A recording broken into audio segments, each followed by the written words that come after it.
Shazam is directed by David F. Sandberg, and this film is the 7th installment into the Worlds of DC franchise. And this movie follows Billy Batson, a troubled youth who is in and out of foster homes, but after he is unwillingly whisked away, he is granted the power of an ancient wizard, and he becomes Shazam. The Worlds of DC, or the DC Cinematic Universe, or the DCEU, whatever you want to call it, undoubtedly, it was off to a pretty rough start. But with films like Wonder Woman and Aquaman, there was a distinct shift in the approach to these films. Even just on a visual level, these newer films are much more vibrant, and the saturation and the colors are much deeper than the movies that preceded it. But these films also seem to be taking a much more lighthearted tactic when approaching these films, and especially so with Aquaman, and definitely with this film, it seems that they are wanting the audience to just have fun with these movies. And that is certainly the case with Shazam, that above all else is a family film about family with a gigantic heart at the center of it, which is something that I found to be pretty surprising considering who actually directed this film, David F. Sandberg. He is the man behind Annabelle Creation and Lights Out, which essentially catapulted him into relevancy within the horror genre. And although I have enjoyed his previous works, I was still pretty surprised that he would be at the helm of this film. But his sensibilities are still very noticeable here. There are quite a few sequences in this film that are actually kind of shocking and pretty gruesome compared to the rest of this film, which, as I said, is pretty lighthearted and is essentially a family film. But I think one of, if not the main reason that this film is able to capture its more family-centric side so well is because of this film's lead being Zachary Levi. I really loved his portrayal of this character in this film. His performance and a lot of this film tries to adapt what Geoff Johns was able to accomplish in his run, which is much more of a literal approach to a kid being trapped in an adult's body. In fact, this film makes a direct point to illustrate how similar this movie is to the 1988 film Big. And I think Levi does such a wonderful job here, similar to what Tom Hanks did in that film, but of bringing this childlike wonder to this performance and being faithful to how it would be if a teenager was suddenly granted magical powers from a wizard. With that, this film does focus mostly on the relationship between Billy and Freddie, with his foster brother, who is portrayed by Jack Dylan Grazer. And I thought he was fantastic in this film. He's absolutely hilarious. I think some of the funniest moments in this film are from him. Not only that, but he gives a great dramatic performance in this movie as well. And I think it is a common trend that my favorite moments in Shazam were the more intimate scenes between these characters, because it's when this film becomes much more of a conventional comic book movie that it does start to lose me a bit. And a part of that is because I think this film's antagonist probably could be improved. Mark Strong portrays Dr. Sivana in this film, and like his performances and actually a lot of other comic book films, I think he does a totally serviceable job as this character.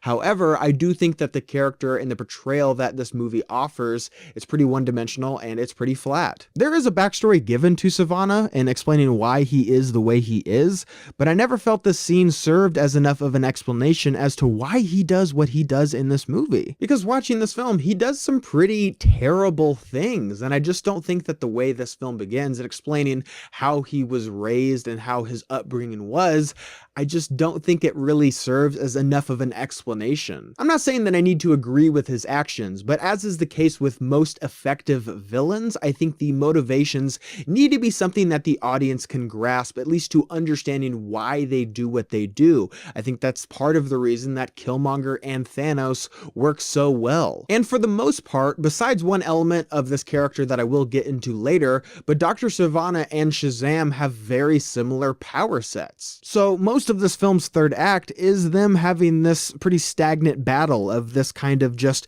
endless grappling while flying, similar to the kind of things that we saw at the end of Man of Steel. I will hand it to this film though, I did very much so appreciate that during this film's climax, you do see the hero of this film actually lending a hand to those in need and saving citizens who are in harm's way. Now, as I mentioned, there is an element with Dr. Sivana that does make his power set a bit different, and I do like the concept of this ability. However, I think the execution is a different story. Sivana has the ability to control these physical incarnates of the seven deadly sins, and they kind of reside within him. And I would have preferred that the creatures would have been a bit more distinct, perhaps with their design or their personality or their fighting style. There are some of these seven deadly sins that do stand out from the others. For example, gluttony. It's pretty obvious what that one's going to look like, but I felt like there were some of the other sins that could have been a bit more distinguished. Additionally, I was especially disappointed considering David F. Sandberg's background of horror. I would have liked these characters to be a bit more frightening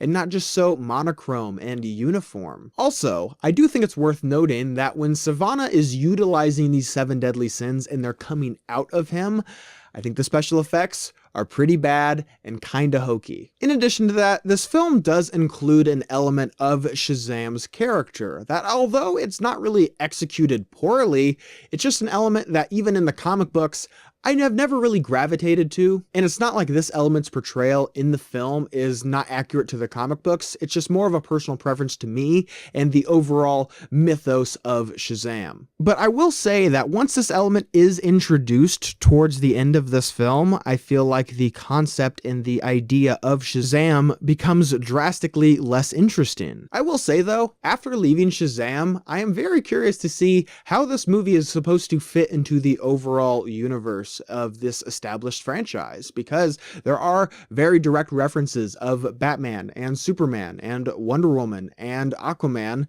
Not some of the other heroes, though. We're not really going to worry about them. But keeping that in mind, when comparing this film to other movies within this franchise, such as Man of Steel or Batman vs. Superman, there's really no comparison at all in terms of this film's tone and its story structure. Just as an entirety, this film is just night and day from those other movies, which I feel does put Warner Brothers in a bit of a tight spot, because are we as audience members just supposed to kind of forget about Justice League and Suicide Squad and Batman vs. Superman? I know I sure would like to, because if I never see those movies again for the rest of my life, I still think it will be too soon. But I'd say overall, I had a lot of fun with Shazam. This film is really enjoyable to watch because of its great cast, its hilarious moments, and the massive heart beating at the center of all of it. But because this film's weak villains and less than interesting action set pieces, I do feel that Shazam was a bit held back from being great to just being good. And like all of the other comic book films that I do review, it is of course time for some comic book recommendation to get you started if you saw this film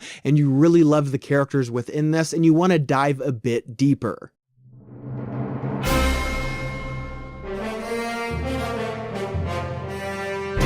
So if you saw Shazam and you really like this character, I would definitely recommend checking out Jeff Johns' Shazam run. A lot of this film lifts straight out of that comic book run. And if you like this film, I would definitely recommend checking out Shazam, The Monster Society of Evil, written by Jeff Smith. So did you guys see Shazam? What did you think about it? Leave your thoughts and opinions down below. And as always, guys, thank you so much for watching today. I hoped you liked today's video. And if you did, you can click on the link down below and subscribe to my channel to see more movie reviews and movie related things. Guys, thank you so much for watching, and see you next time.